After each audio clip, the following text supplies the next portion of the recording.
आपकी लगन को सरकार के द्वारा मान्यता देकर के आज एक मानदेय बढ़ोतरी के कार्यक्रम के साथ आपको जोड़ा गया है। मैं इस अवसर पर आप सबको हृदय से बधाई देता हूं।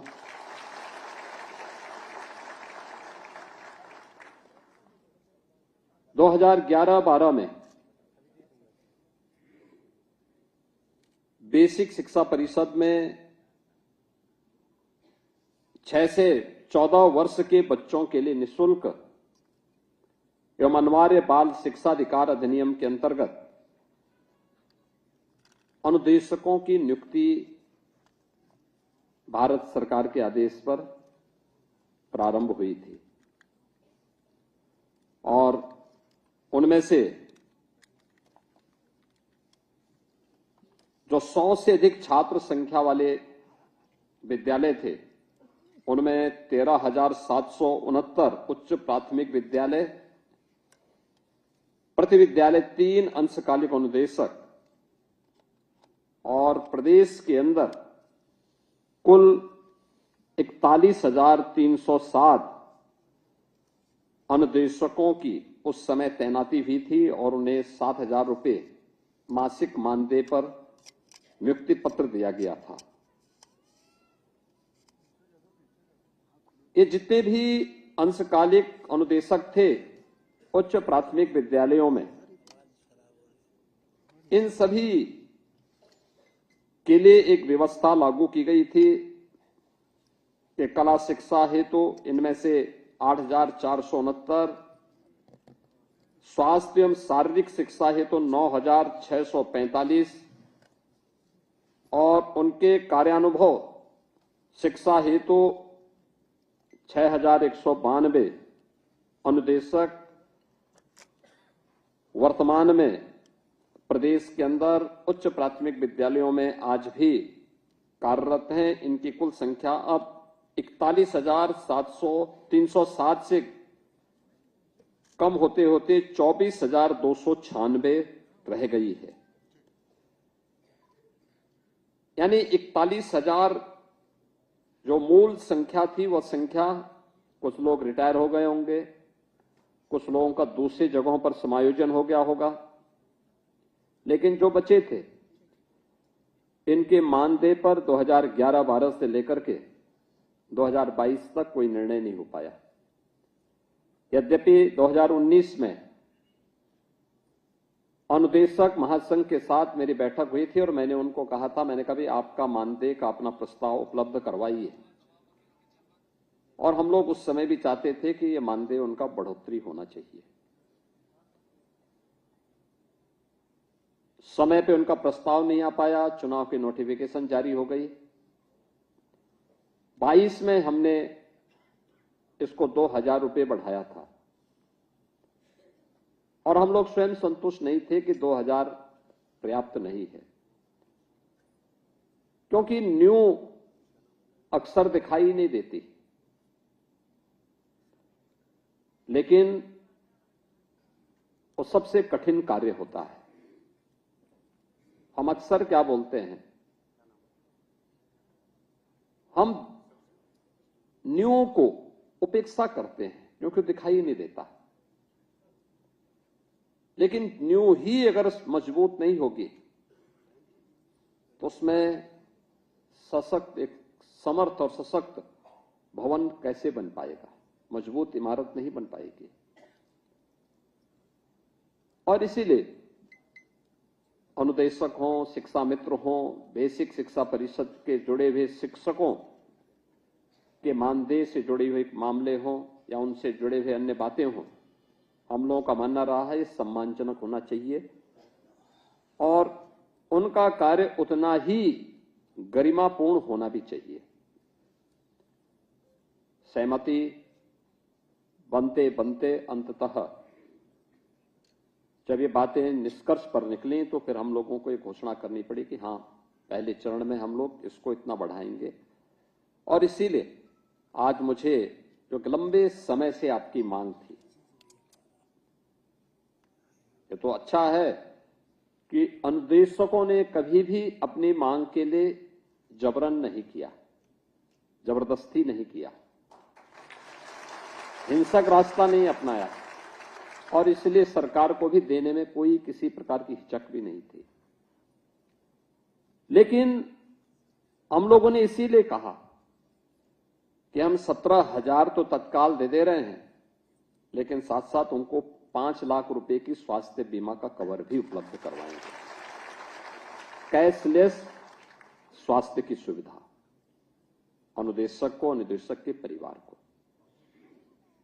और मुझे लगता है बहुत शीघ्र मैं तो चाहूंगा कि आप लोगों को जो पोर्टल बेसिक शिक्षा परिषद ने तैयार कर लिया है, उस पोर्टल पे तत्काल आप अपना रजिस्ट्रेशन करवा देंगे तो हम अगले सप्ताह ही उसके कार्ड वितरण की कार्रवाई भी प्रारंभ करवा देंगे। इसमें जितने भी हमारे शिक्षा मित्र हैं 1,43,000 के आसपास उनको भी, और जितने भी 24,296 अनुदेशक हैं इनको भी, सभी प्रकार के शिक्षकों को, शिक्षणोत्तर कर्मचारियों को हम उनके साथ आच्छादित कर रहे हैं और ये आवश्यक भी है, क्योंकि जो भारत की इस नींव को मजबूत करने के लिए अपना योगदान दे रहा है, जिसका सहयोग शासन की योजनाओं को ईमानदारी के साथ क्रियान्वित करते हुए हर प्रकार से उसे आगे बढ़ाने के लिए अपना योगदान वो देता है, उसको स्वयं भी सामाजिक सुरक्षा की गारंटी होनी चाहिए, उसको स्वयं भी स्वास्थ्य सुरक्षा की गारंटी होनी चाहिए। और स्वास्थ्य सुरक्षा की गारंटी के लिए ही एक कैशलेस स्वास्थ्य की सुविधा 5 लाख की भी हम सभी अनुदेशकों को प्रदान करने जा रहे हैं। और इसके लिए मैं चाहूंगा कि जो पोर्टल विकसित किया है तत्काल बेसिक शिक्षा परिषद इस कार्य को तेजी के साथ आगे बढ़ा देगी, तो अगले सप्ताह ही एक बड़े समारोह के साथ हम लोग कार्ड वितरण की कार्रवाई को भी तेजी के साथ आगे बढ़ा देंगे। और मुझे लगता है कि ये आज की आवश्यकता है और इस कार्यक्रम को हम तेजी के साथ आगे बढ़ाने का कार्य भी करेंगे। सबसे बड़ी बात यह है वो संवेदना की है, जो संवेदना 2011-12 में नियुक्ति के बाद शासन की जुड़नी चाहिए थी। 11-12 के बाद 11 वर्ष के बाद मानदेय केवल हमारी सरकार बढ़ा पाई थी 2,000 रुपये, और 22 के बाद फिर 26 में आज फिर से हम लोगों ने इस मानदेय की बढ़ोतरी के साथ आज आपको यहां पे चेक भी वितरित किए हैं और तत्काल इसको लागू भी कर दिया है। पैसा आपके अकाउंट में मिल जाएगा। इसके साथ ही कैशलेस की सुविधा भी इसके साथ जोड़ दी गई कि आप इसका रजिस्ट्रेशन करवा दें, पोर्टल में जैसे रजिस्ट्रेशन होगा हम उसके कार्ड के वितरण की कार्रवाई भी शुरू कर देंगे, क्योंकि ये आपको स्वास्थ्य की सुविधा के साथ उस सुरक्षा की गारंटी देगी जो आप एक बच्चे को उपलब्ध करवाते हैं। हम लोगों ने 19 में एक और व्यवस्था दी थी और वह दी थी 6 माह का मानदेय सहित मातृत्व अवकाश का भी सुविधा। ये हमारी सरकार ने 2019 में भी प्रदान किया था। यानी ये सरकार की संवेदना को बताता है कि केवल सरकार बोल नहीं रही है बल्कि वह करके दिखा भी रही है। और उन सब कार्यों के साथ हम लोगों ने 23 में एक और व्यवस्था की थी कि स्वेच्छा से विद्यालय परिवर्तन का विकल्प भी हम लोगों ने दिया था और 4,000 से अधिक अनुदेशकों को उनकी स्वेच्छा के अनुसार विद्यालय भी परिवर्तन करने का अधिकार दिया। आज हमारा जो कैशलेस जो ये मानदेय बढ़ोतरी का है और 1 अप्रैल से लागू हो गया है, मई में आपका वो मानदेय प्राप्त हो गया होगा।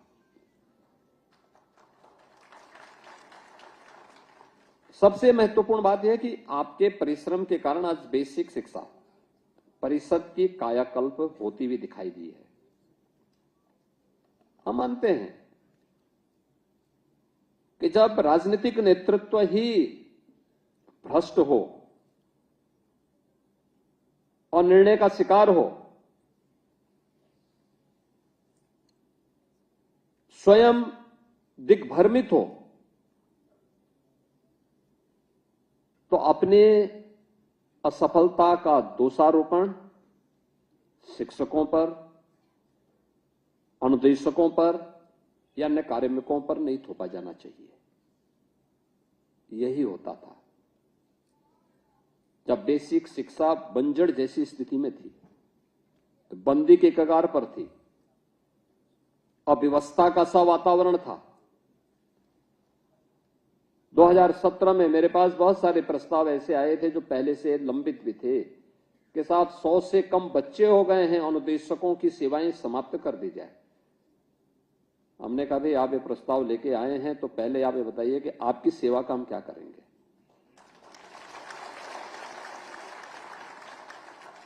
भाई सरकार की कोई पॉलिसी नहीं थी उस समय तक, न नियत साफ थी न कोई नीति थी। कैसे बेसिक शिक्षा परिषद का उद्धार होता है? और तब हम लोगों ने स्कूल चलो अभियान प्रारंभ किया था, ऑपरेशन कायाकल्प किया था। ऑपरेशन कायाकल्प के माध्यम से आज आप देखते होंगे बेसिक शिक्षा परिषद के विद्यालयों में संतृप्तिकरण का जो लक्ष्य हमारा था, हम कह सकते हैं 96% विद्यालय ऐसे हैं जहां पर वे सभी प्रकार की बुनियादी सुविधाएं उन विद्यालयों में आज उपलब्ध हो रही हैं जो एक छात्र के लिए आवश्यक थी, एक शिक्षक की दृष्टि से भी महत्वपूर्ण थी और उस विद्यालय को प्रतिस्पर्धा के योग्य बनाने के लिए भी आवश्यक थी और ड्रॉप आउट रेट को कंट्रोल करने की दृष्टि से भी आवश्यक था। ऑपरेशन कायाकल्प नीति आयोग ने एक सक्सेस स्टोरी के रूप में भी देश के सामने प्रस्तुत किया। यूपी से प्रारंभ हुआ था। आप सभी के बेसिक शिक्षा परिषद के शिक्षकों, शिक्षा मित्रों, अनुदेशकों, इन सबके प्रयासों का वो परिणाम था, उसकी सफलता। बच्चों की संख्या बढ़ी है। बेसिक शिक्षा परिषद में खेलकूद की गतिविधियां बढ़ी हैं। कला के प्रति, शारीरिक स्वास्थ्य के प्रति, अन्य एक्टिविटीज को भी तेजी के साथ आगे बढ़ाने में मदद मिली है। और उसी जब साफ नियत से कोई सरकार कार्य करती है, स्पष्ट नीति हो, तो परिणाम आने में देर नहीं लगती। वह परिणाम आज हम सबको देखने को मिल रहा है। और मैं इस बात को अक्सर देखता हूं कि प्रदेश के अंदर जो ड्रॉप आउट रेट था लगभग 17-18% के आसपास था। यानी 100 में से हर 17-18 बच्चे ऐसे थे जो असमय स्कूल छोड़ देते थे। और आज हम इसको घटाते घटाते 3 तक पहुंचाने में सफल हुए हैं और हमारा मानना है इसको 0 तक पहुंचाना चाहिए। हर बच्चा पढ़ेगा तब प्रधानमंत्री जी के विकसित भारत और आत्मनिर्भर भारत के सपने को साकार हम कर पाएंगे। हमें लगता होगा कि बच्चा किसी परिवार का है, एक परिवार छोड़ भी देगा तो क्या होने जा रहा है? नहीं, इसका प्रभाव पूरे समाज पे पड़ता है। उसका दुष्परिणाम अंततः पूरे राष्ट्र को भुगतना पड़ता है। आप देख रहे होंगे ना, युद्ध तो अमेरिका और ईरान के बीच हो रहा है, लेकिन क्राइसिस पूरी दुनिया के अंदर पैदा हुई है। युद्ध 2 देशों के बीच में पश्चिम एशिया में हो रहा है, लेकिन उसका दुष्प्रभाव पूरी दुनिया में है, पूरी दुनिया में। अगर आप देखेंगे अमेरिका जैसा देश, वहां महंगाई चरम पर, पेट्रोलियम उत्पादों के दाम, उनके पास अपने रिसोर्सेस भी हैं, तब भी पेट्रोलियम पदार्थों के दाम वहां दुगने से ज्यादा बढ़ गए हैं। तमाम देश ऐसे हैं जहां पर लोगों ने तमाम बंदिशें लगा दी हैं।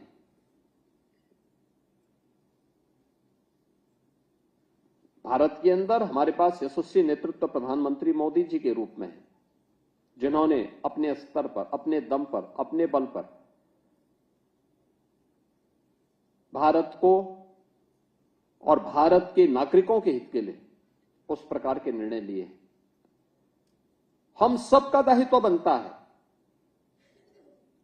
कि हम भी वर्तमान की इन परिस्थितियों में जो एक वैश्विक चुनौती है, उस वैश्विक चुनौती में प्रधानमंत्री मोदी जी के साथ खड़े होकर के पूरी मजबूती के साथ देश के बारे में उनकी सोच को आगे बढ़ाने में हम भी मदद करें।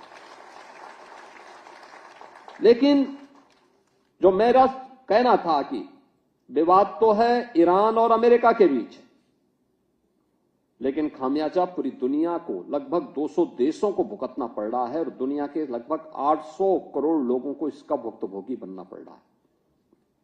ऐसे ही समाज में होता है। एक व्यक्ति अगर शिक्षा से वंचित होता है तो उसका दूरगामी दुष्परिणाम पूरी सोसाइटी को, पूरे देश को भुगतना पड़ता है।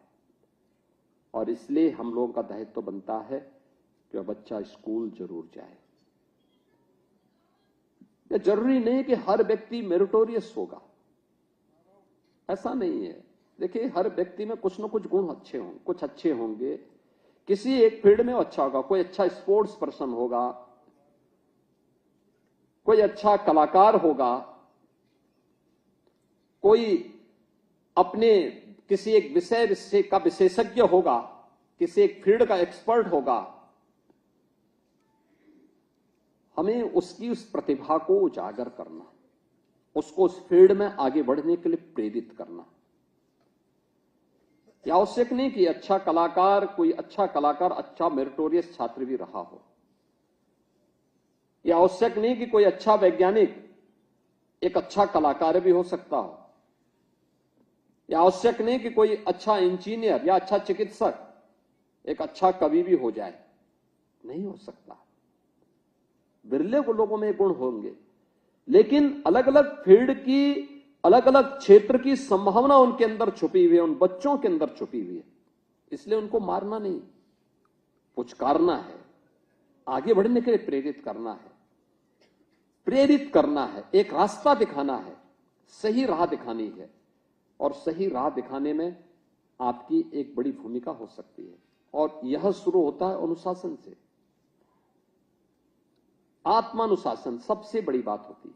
समय पे विद्यालय जाना, विद्यालय के परिवेश और परिसर को स्वच्छ और सुंदर बनाए रखने में योगदान देना, उनमें बच्चों को भी प्रेरित करना। अभी पाठक जी जो कह रहे थे, स्कूल में जाते थे हम लोग, कैसे वहां पे पढ़ते थे, बुनियादी सुविधाओं का अभाव था, लेकिन तब भी बच्चों की संख्या भी अच्छी होती थी, एक सामूहिकता का भाव होता था।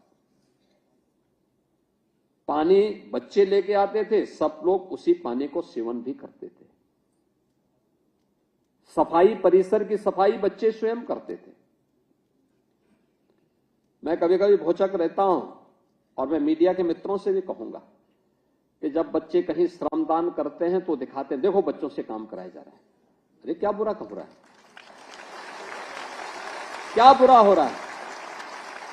और मैं तो बेसिक शिक्षा परिषद से कहूंगा, ऐसे शिक्षकों के खिलाफ कार्रवाई नहीं करनी चाहिए, उन्हें सम्मानित करना चाहिए।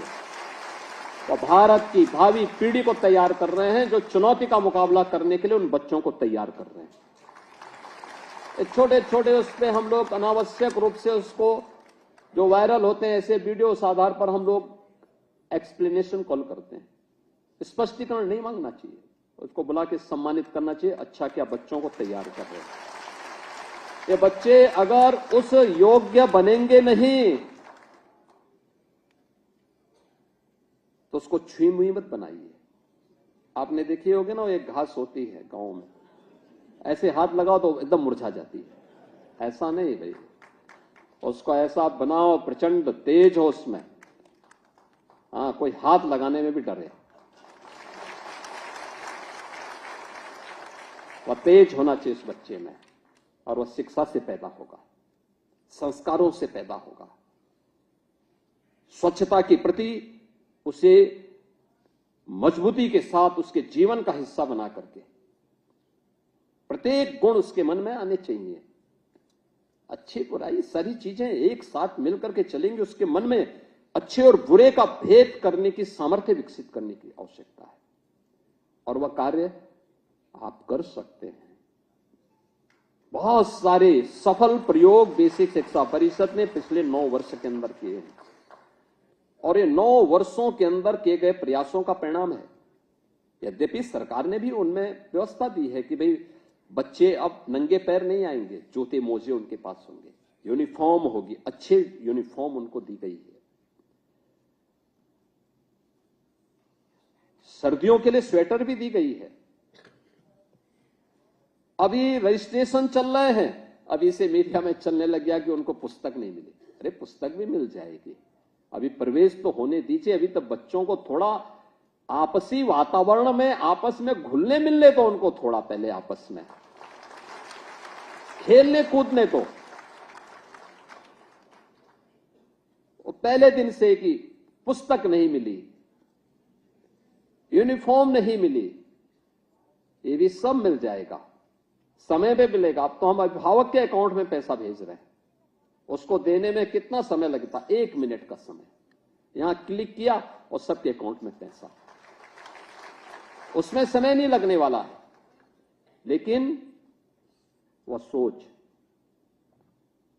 जो सकारात्मक सोच के कारण पैदा हुई और बेसिक शिक्षा परिषद में जो आज लगभग 1,60,00,000 के आसपास बच्चे अध्ययन कर रहे हैं, उन बच्चों के लिए, क्योंकि वह भारत का भविष्य है, इस प्रदेश का भविष्य है।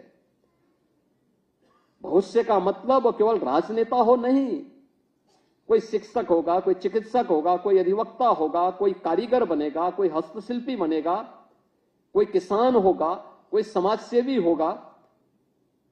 जीवन के अलग अलग क्षेत्र में जो भी कार्य कर रहा, सबके योगदान से राष्ट्र आगे बढ़ता है। केवल नेताओं के कहने पर राष्ट्र आगे नहीं बढ़ता है, सबका योगदान उसमें होता है। सारे लोग मिलकर के कार्य जब आगे बढ़ते हैं, जब एक साथ योगदान करते हैं, तब प्रगति होती है, तब समृद्धि आती है।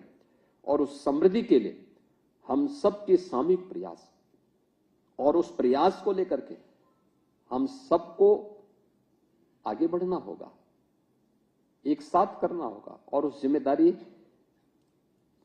मूल रूप से हमारी जो बेसिक एजुकेशन है उसके ऊपर आती है, उस नींव को तैयार करने की जिम्मेदारी। और उस जिम्मेदारी के साथ आप सब जुड़े हुए हैं। मुझे प्रसन्नता है कि अच्छा उसके परिणाम सामने आए हैं, बहुत अच्छी स्थिति पैदा हुई है। हम लोगों ने अब तो स्कूल के कुछ नए मॉडल भी देने प्रारंभ किए हैं। जो बेसिक शिक्षा परिषद के बेसिक के मंत्री बोल रहे थे, उन्होंने कहा किस प्रकार से, यानी हम लोगों ने स्कूल के मॉडल, हम लोगों ने पहले श्रम और सेवा योजना से निराश्रित बच्चों के लिए और श्रमिकों के बच्चों के लिए पहले अटल आवासीय विद्यालय बनाए 18। आप देखेंगे कभी वर्ल्ड क्लास इंफ्रास्ट्रक्चर से युक्त विद्यालय हैं, बहुत अच्छे विद्यालय बने हैं। 18,000 बच्चे वहां पर एक साथ अध्ययन कर सकते हैं उन 18 विद्यालयों में। उनके लॉजिंग फूडिंग के सारा खर्चा सरकार उठा रही है। अब हम लोगों ने, ये तो रेजिडेंशियल विद्यालय हैं, उसी तर्ज पर हम लोगों ने हर जनपद में 2-2 विद्यालय, लेकिन ये डे स्कूल होंगे। बच्चे अपने घर से आएंगे और स्कूल में उनको सारी सुविधाएं हम उपलब्ध करवाएंगे और एक ही कैंपस में प्री प्राइमरी से लेकर के 12वीं तक की शिक्षा हम उन बच्चों को देने जा रहे हैं। वहां पे सभी प्रकार की फैकल्टी होगी, स्पोर्ट्स की भी होगी, हर प्रकार की एक्टिविटीज को वहां आगे बढ़ाने के लिए, स्किल डेवलपमेंट के कार्यक्रम के साथ भी उसको जोड़ने के लिए वहां पर सरकार कार्य करेगी। और इसके लिए मुख्यमंत्री कंपोजिट विद्यालय के रूप में हर जनपद में 2-2 विद्यालय गत वर्ष हमने स्वीकृत किए थे, इस वर्ष भी हम लोगों ने स्वीकृत किए हैं। कस्तूरबा गांधी विद्यालय के बारे में मंत्री जी कह रहे थे, कुल 746 थी, 8वीं तक चलती थी। हमने पहले चरण में उसको 12वीं तक किया। गरीब परिवारों की बेटियां, मैं भी देख रहा था सक्सेस स्टोरी में, कस्तूरबा गांधी में जिन बच्चियों ने पढ़ाई की है, वे बच्चियां आज जीवन के अलग अलग क्षेत्र में अपनी सेवाएं दे रहे हैं और उनकी सक्सेस स्टोरी भी मैं देख रहा था अभी यहां पे। भाई शिक्षक एक मार्गदर्शक होता है, वो राह दिखाएगा, बाकी बच्चे को अपनी मेहनत से आगे बढ़ना है। और उस राह को दिखाने के लिए आपकी बड़ी भूमिका उसमें बेसिक शिक्षा परिषद के साथ मिलकर के आगे बढ़ाने में एक बड़ी भूमिका आपकी है उसमें। और उन विद्यालयों को आगे बढ़ाने के कार्यक्रम को अब हम लोगों ने उसको 12वीं तक करने के साथ साथ ये भी सुनिश्चित किया है। कुल 825 विकास खंड हैं। सभी 825 विकास खंड में एक एक कस्तूरबा गांधी विद्यालय की स्थापना के लिए धनराशि ऑलरेडी बेसिक शिक्षा परिषद को दी है और बेसिक शिक्षा परिषद ने उस कार्यक्रम को भी आगे बढ़ाना प्रारंभ कर दिया है। बहुत सारे कार्य आगे बढ़े हैं। भारत सरकार के द्वारा बेसिक शिक्षा परिषद की गुणवत्ता को आगे बढ़ाने में जो भी पैरामीटर तय किए गए हैं उन सभी को प्रभावी ढंग से लागू करने का प्रयास हो रहा है। मैं आज के इस अवसर पर आप सबको बधाई देता हूं और हम लोग प्रयास कर रहे हैं। अभी हम लोगों ने इस वर्ष बेसिक शिक्षा परिषद में यानी शिक्षा आयोग का गठन भी किया है जो सभी प्रकार की शिक्षा के लिए शिक्षकों का चयन भी कर रहा है। 10,000 बेसिक शिक्षा परिषद में नए शिक्षकों को जो नगरीय क्षेत्रों में जिनकी कमी पड़ रही थी उनका अधियाचन भेज चुके हैं। बहुत शीघ्र उसके लिए नियुक्ति की प्रक्रिया भी प्रारंभ होगी। और ऐसे ही प्राथमिक विद्यालयों में यानी उच्च प्राथमिक विद्यालयों में शिक्षा के सुधार के लिए अनुदेशकों की नियुक्ति की प्रक्रिया को भी हम इसके साथ जोड़ने जा रहे हैं। कुछ नए अनुदेशक भी हम इसके साथ जोड़ने जा रहे हैं। मेरा मानना है ये 20,000 की संख्या बेसिक शिक्षा परिषद की कायाकल्प को और मजबूती के साथ आगे बढ़ाने में मदद करेगी। और छात्र शिक्षक रेशियो को, क्योंकि छात्रों की संख्या बढ़ी है तो शिक्षक का अनुपात भी उसी प्रकार से बढ़ेगा। आप मेहनत से कार्य करिए, बाकी सरकार सोचेगी। सरकार इसको आपके हित के लिए पूरी मजबूती के साथ कार्य करेगी। इस विश्वास के साथ आज के इस अवसर पर मैं एक बार फिर से आप सबको, प्रदेश भर के सभी अनुदेशकों को हृदय से बधाई देता हूं। और मेरा मानना है कि आने वाले समय में फिर सरकार आपके बारे में जरूर इसके बारे में और अच्छा सोचेगी। इस विश्वास के साथ आप सभी के प्रति मेरी मंगलमय शुभकामनाएं हैं। धन्यवाद। जय हिंद।